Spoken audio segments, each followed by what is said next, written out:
Chapter 9. The Golden Age is tomorrow, not yesterday. Every generation that has walked the earth was unable to imagine or comprehend what tomorrow would bring. This inability to anticipate coming changes causes many to believe their moment in history and what they see in their day-to-day life is humanity's maximum level of advancement and understanding of the world. Generation after generation has been proven wrong as we continue to advance in both our understanding of the world and our ability to impact society at large. Even still, there are many who live their lives as if humanity has stopped evolving. Those living with this mentality often espouse an intense nostalgia for an era they themselves were not around to see, but which has been idealized by older generations in the stories that have been handed down through the ages.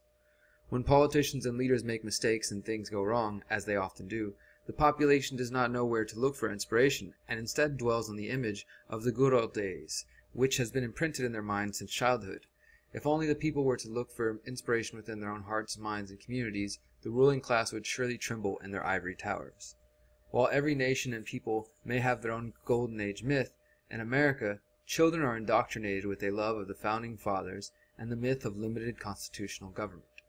It is a deeply ingrained idea that, while things may be a bit screwed up now, once upon a time there were these heroic and selfless aristocrats called the founding fathers who birthed the nation, helping make the people free and prosperous. We are also told that generally everyone loved them and was happy. This is the cartoonish version of events that plays out in our history books and the cultural myths that are so present in our everyday lives. However, this nationalistic folklore has nothing to do with reality and completely ignores the history of oppression and violence unleashed on thousands of tribes and nations who were already living in what came to be known as the United States of America. America's founding fathers may have expressed brilliant ideas and helped spread the general idea of freedom. They are not perfect. There are some core philosophical principles they did a great job enshrining, at least in theory, and reality these principles only applied to rich white men, for future generations to carry on. However, many of these people were still quite oppressive both in their personal and political lives. Many of these men owned slaves and were racist, classist, and sexist. They were also not as popular in their own times as the history books described them either. The politicians of the past, even in early America, were just as unpopular as politicians of our time, and the founding fathers were no different. There were constant rebellions among the general population and the generations surrounding the Declaration of Independence, because people rightly saw their local colonial government just as oppressive as the British Empire. These rebellions were often met with brutal force by the aristocrats who are idealized in American history books as the nation's founding fathers. Nevertheless, people took up arms and risked their lives fighting against the government, as we saw in Shays' Rebellion and the Whiskey Rebellion against George Washington. In some ways, people living during this time were probably significantly more free than your average person today, as they had to deal with fairly little government intervention in comparison to us. However, this was still a rough time and place to live because the political structure was responsible for an extremely low standard of living among the general population. With that being the case, it's pretty safe to say that America's founding should not be looked at as a golden age worthy of repetition. Humanity's history has been one of constant but slow progression towards a more free society. Slowly but surely, one by one, generation by generation, we shed the insane and irrational political ideas that previously held our ancestors captive. When approached from this angle, it may seem counterproductive to reach into the past to find a path toward a free society.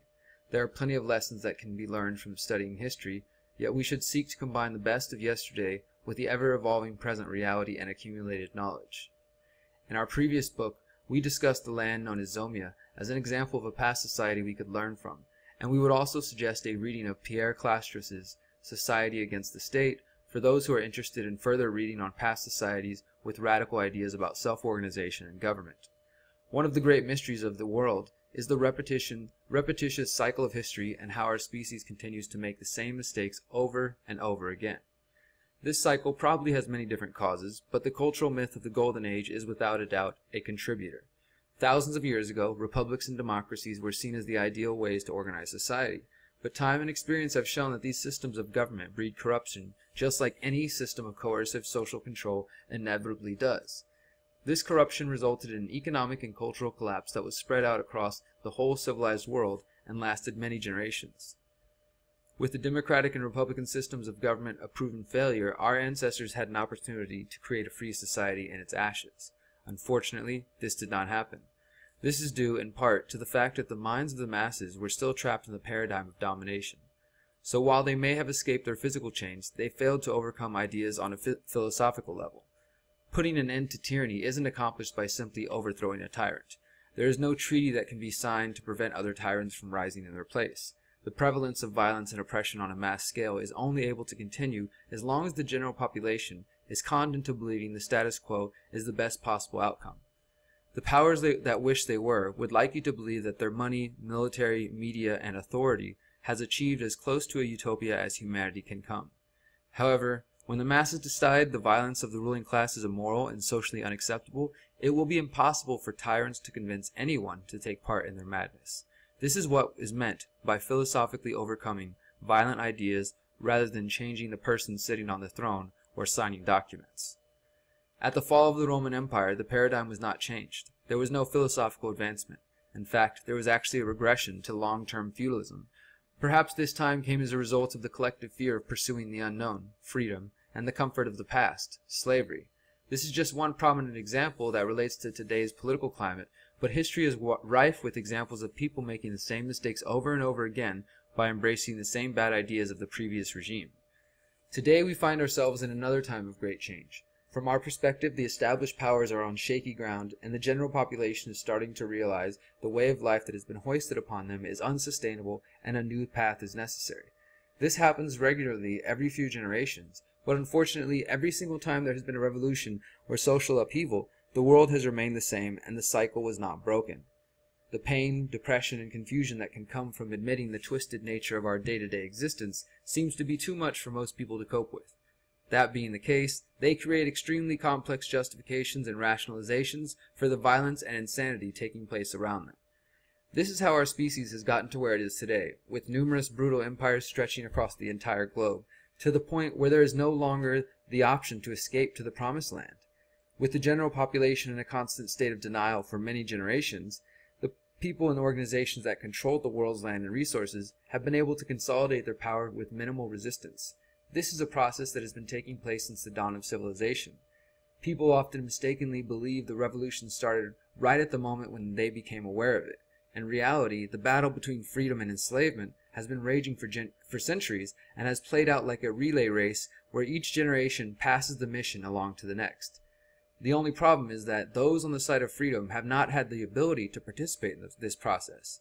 For the better part of history, the general population was illiterate and poorly educated, and making it much more difficult to immortalize their side of their story and their ideas for future generations. Meanwhile, those who sought to enslave humanity were very familiar with planning beyond their own time, as it often took many generations to complete large projects such as palaces, bridges, and monuments. Military conquests were known to take several generations as well. The ruling class has grown accustomed to long-term plans and goals that outlasted their own lifetimes. With most of humanity simply surviving, as opposed to thriving, for the better part of history, it has been hard for people to see past their next meal, so the idea of planning for future lifetimes was probably not very common. However, we do see an example of thinking of future generations in the Constitution of the Iroquois Nations. The Constitution of the Iroquois Nations has helped popularize this idea, often known as the principle of 7 generations, or simply considering the impact of your actions on the unborn. The Constitution reads, "Cast not over your shoulder behind you the warnings of the nephews and nieces, should they chide you for any error or wrong you may do, but return to the way of the great law, which is just and right. Look and listen for the welfare of the whole people, and have always in view not only the present, but also the coming generation, even those whose faces are yet beneath the surface of the ground, the unborn of the future nation."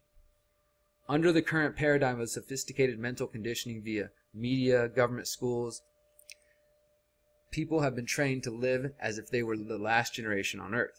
Many people continue to pass along the mentality of their oppressors onto their children as their ancestors did to them.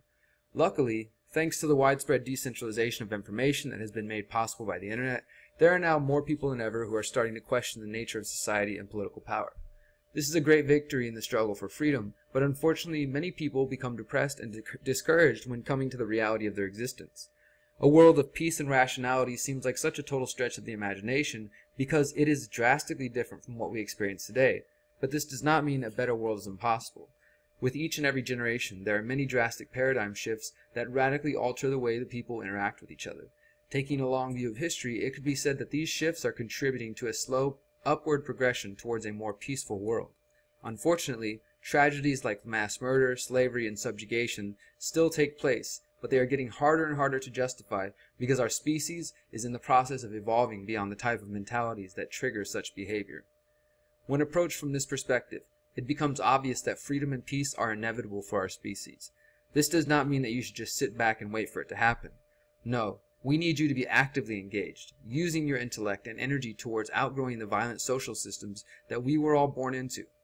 Together we can make that shift happen sooner rather than later.